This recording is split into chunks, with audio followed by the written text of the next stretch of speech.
My sister stole my husband and left me her dying son. 14 years later, they knocked on my door.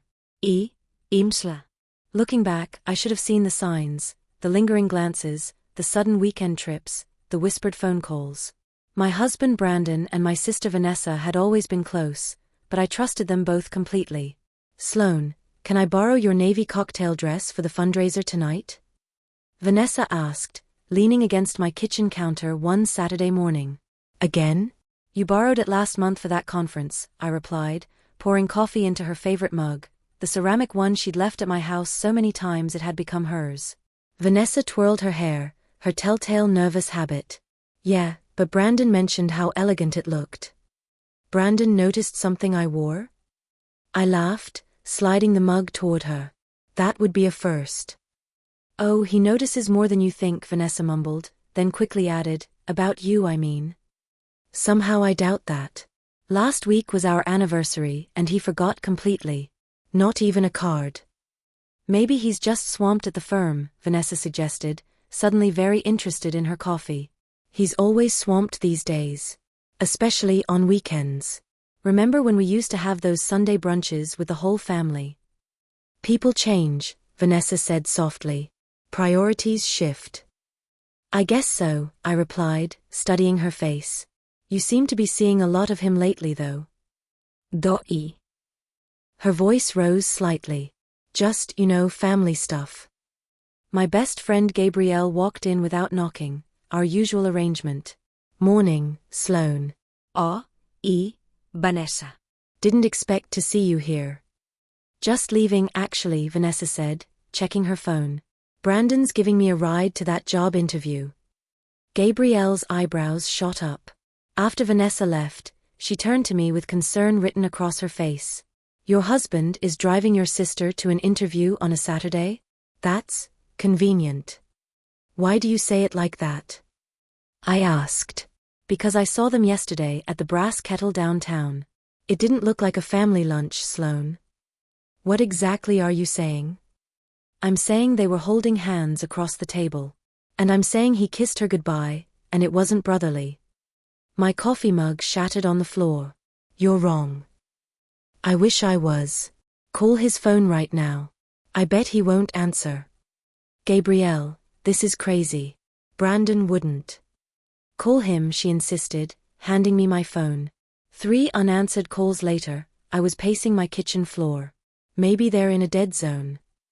Or maybe you're in denial, Gabrielle said gently. Sloane, I've known you for 20 years.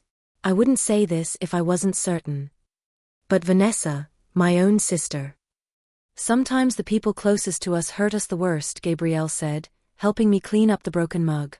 What are you going to do? Wait up for him. Get the truth. That night, Brandon didn't come home until 11.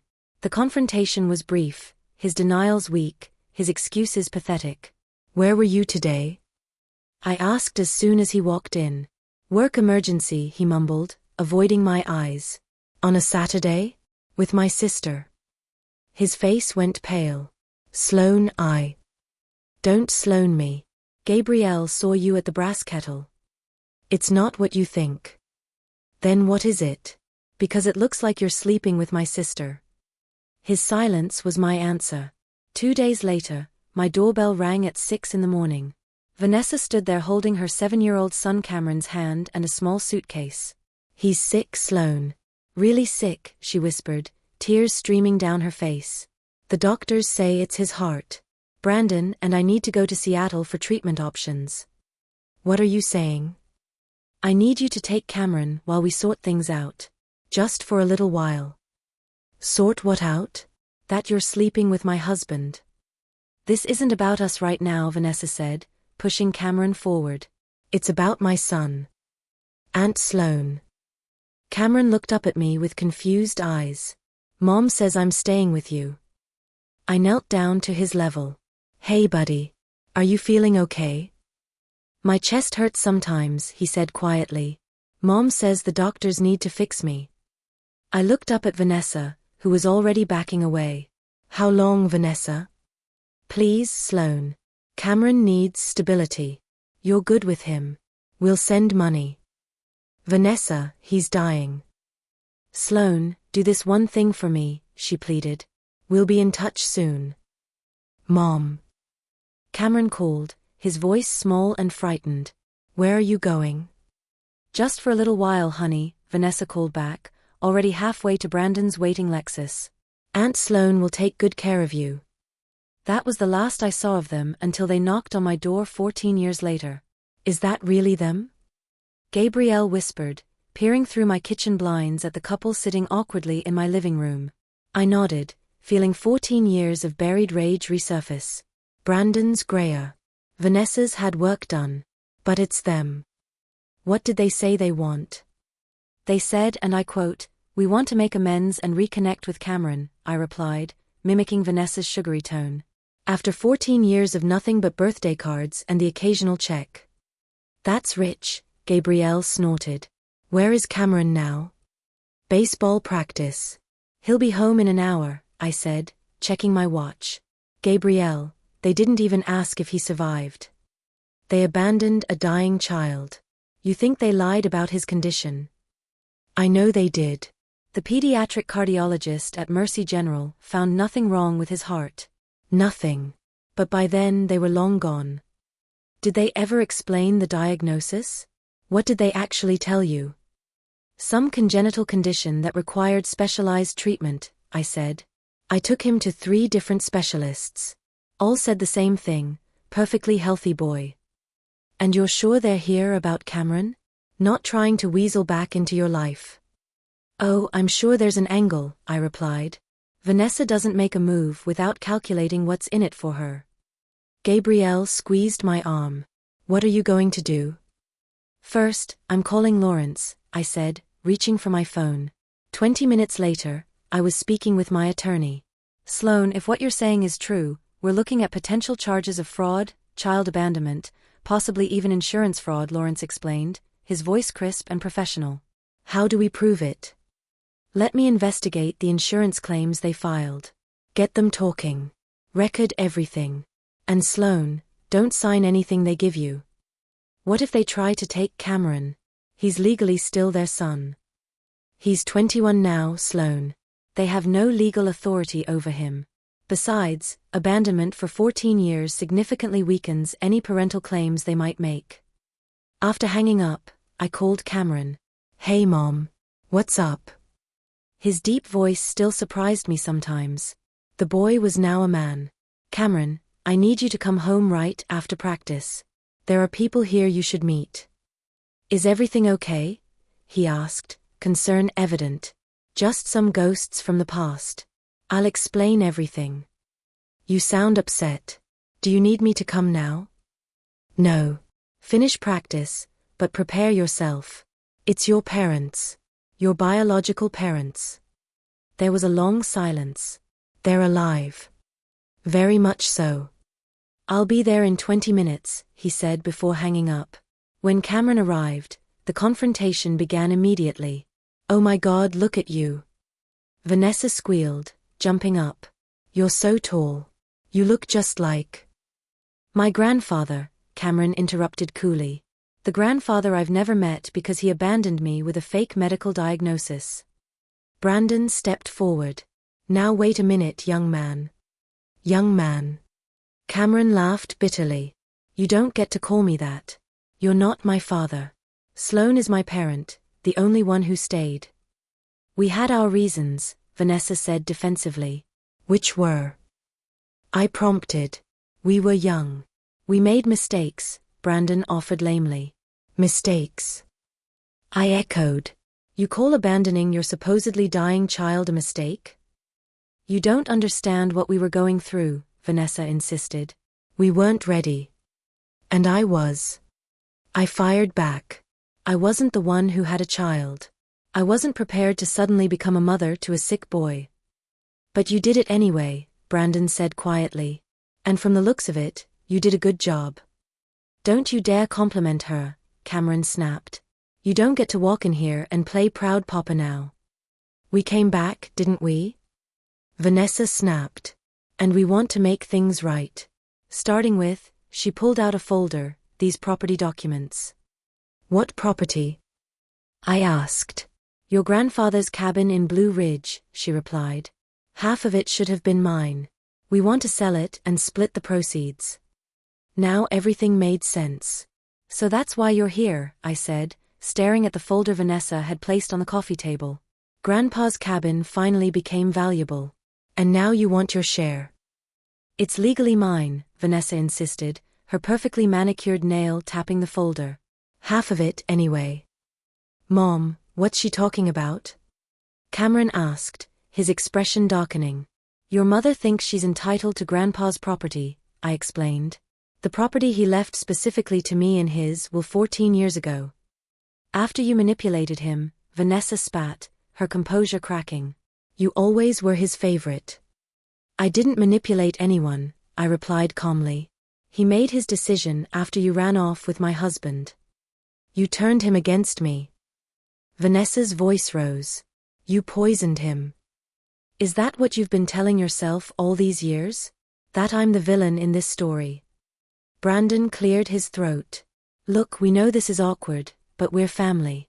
Families share. Family. Gabrielle interjected with a laugh. You forfeited that claim when you abandoned your child with a fake medical diagnosis.